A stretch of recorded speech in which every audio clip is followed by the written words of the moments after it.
সালামু আলাইকুম। চট্টগ্রাম বেওয়ারেশ মানব সেবা বৃদ্ধাশ্রম থেকে স্বাগত জানাচ্ছি আমি সুমন মোল্লা। এই বৃদ্ধাশ্রমটি চট্টগ্রাম অক্সিজেন মোড়ের ভিতরে কোয়েস্ট রোডে শীতল জন্যায় অবস্থিত। আমরা বেশ কয়েকদিন যাবত এই বৃদ্ধাশ্রমের ভিডিও বা পেজে দেখতেছিলাম ওনাদের কার্যক্রম। তো আজকে আমরা আসলাম এখানে। আসার পর আমার সাথে রয়েছেন আমাদের মানবিক করিম। ওকে আমি ব্যাপারটা জানাই যে আমরা আজকে একটা বৃদ্ধাশ্রমে যাব, কারণ হচ্ছে ওনাদের একটা ভিডিও আমরা দেখেছিলাম যে ওনাদের একটু ছোট একটা ভিডিও, মানে একটু খাদ্য সংকট হয়তো রয়েছেন। তো আমরা আজকে আসলাম, দেখলাম, দেখে আমরা বৃদ্ধাশ্রমটি পুরোপুরি ঘুরলাম, ঘুরে দেখে এখন অফিসে বসলাম।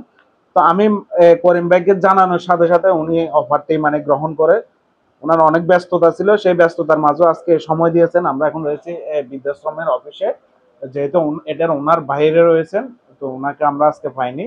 এবং আমি এখন করিম ভাইকে জিজ্ঞেস করবো যে যেহেতু আমরা এখানে আসছি আজকে, এখানে আসার পরে ওনার আসলে পরিকল্পনা কি বা উনি কি করতে চাচ্ছেন, এই যে বেওয়ারি বাবা মায়েদের জন্য উনি কতটুকু করবেন, এই জিনিসটা আমি জানবো সংক্ষেপে।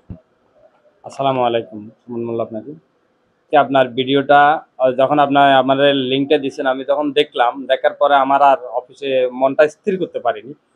চিন্তা করলাম যে আগামীকালকে আসবো, আবার চিন্তা করলাম না আগামীকালকে না, আজকেই রাত্রে যাব।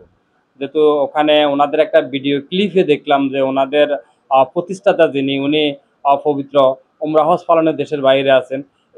এই সময় ওনাদের হয়তো সাময়িক একটু অসুবিধার ভিতরে আছেন, তাই আমি ভিডিওটা দেখার সাথে সাথে ছুটে আসি। এখন আসার পরে আমি সবগুলা ঘুরে দেখি এবং ওনাদের ম্যানেজার আমার সাথে আছে, কিন্তু ওনাদের যে দেখার পরে আমি হঠাৎ আসছি, এই জন্য হঠাৎ একটা সিদ্ধান্ত নিচ্ছি, সেটা হলো আমি ওনাদের এখানে 60-70 জন, কতজন মানুষ আছে আমি তো আর বলিনি, দায় আছে, সবাইকে নিয়ে অন্তত এক বেলা খাবো।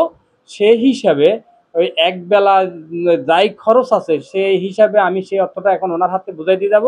এবং ওই দিন আমরাও থাকবো, যে দিনে হয় ওই দিন আমরাও থাকবো। এরপরে আমরা দেখি, আল্লাহ যদি চায়, আল্লাহ যদি আমার উপরে সেই রাখে ওনাদের জন্য কিছু করার, অবশ্যই আমি করব এবং আবারও আসবো। আজকে সংক্ষিপ্ত কথা বলে এবং ম্যানেজার হাতে আমি যেই টাকাটা আমি ওনার হাতে এখন উঠাই দেব এবং উঠাই দিয়ে আমরা এখান থেকে বিদায় নিব।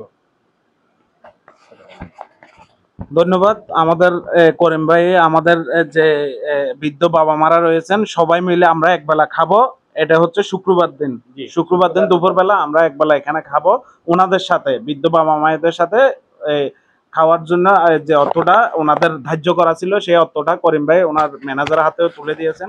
তো আঙ্কেল, আপনার থেকে কেমন লাগলো? আমরা তো আজকে নতুন আসলাম, আমরা বিভিন্ন রকম মানবিক কাজ করে থাকি, সেই সুবাদে আপনাদের বহরে আমরা যুক্ত হচ্ছি। আলহামদুলিল্লাহ, আসসালামু আলাইকুম।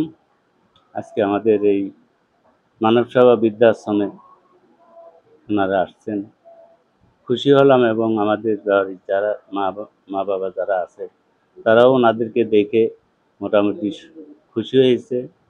তো আসলে মূলত কি, আপনারা 10 জনের মানে সহযোগিতায়, আপনাদের 10 জনের সহযোগিতায় এই প্রতিষ্ঠানটা চলে। তো এতে করে আমরা মনে করেন আমাদের মা বাবা এদেরকে মানে দুমুঠো ভাত খাওয়াতে পারতেছি, যেটা বাস্তব সেটাই। আমাদের এখানে 60 জন বেওয়ারিশ এবং আপনার এই স্টাফ সহ আমরা সর্বমোট এখানে 60 জন লোক আছি। তো দেশ বিদেশ যারা আছেন সবাই যদি একটু এই প্রতিষ্ঠানের দিকে একটু লক্ষ্য করেন। মেহেদী, আজকে আমরা যে বৃদ্ধাশ্রমে আসলাম, এটা কিন্তু আমাদের প্রথম একটা পদক্ষেপ। কেমন লাগলো তোমার কাছে?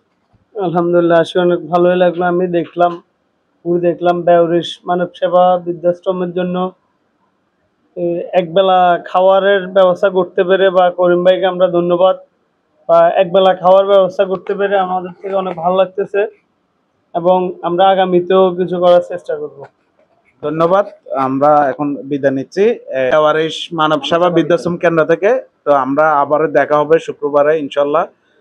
আপনারাও যারা সমাজে বিত্তবান রয়েছেন, এই অসহায় মা বাবা গুলাকে আপনাদেরকে দেখাতে পারতেছি না, যেহেতু ওনাদের একটু আছে শারীরিকভাবে বিভিন্ন রকম, ওগুলা রাস্তায় পড়ে থাকা মানুষ। তো আপনারাও আসবেন, আসে নিজ চোখে দেখে যাবেন। ভালো থাকবেন সবাই। আসসালামু আলাইকুম।